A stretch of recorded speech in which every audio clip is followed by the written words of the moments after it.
Steve jobs যার ছবি অফিসে লাগাতেন, আনুষ্কা শর্মা, বিরাট কোহলি ওনার থেকে আজও ইন্সপায়ার্ড। সাল 1930, মহারাজ বিনা টিকিটে ট্রেনে ওঠেন। টিকিট চেকার নিম কারোলি গ্রামে নামিয়ে দেন। বলা হয় ওনার ট্রেন থেকে নেমে যাওয়ায় ট্রেন আর চলেই না, আর ওনার বসার সঙ্গে সঙ্গে চলতে শুরু করে দেয়। সেই নিম কারোলি গ্রাম থেকে ওনার নাম হয় নিম কারোলি বাবা, যাকে হনুমানজির স্বরূপ বলা হতো।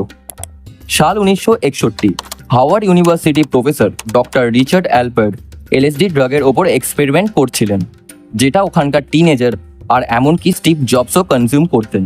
স্টিভ জবস নিজের বায়োগ্রাফিতে বলেছিলেন, এলএসডি কনজিউম করার পর ওনার ক্লিয়ার হয়েছিল যে উনি গ্রেট থিংস ক্রিয়েট করতে চেয়েছিলেন টাকা কামানোর কথা না ভেবে।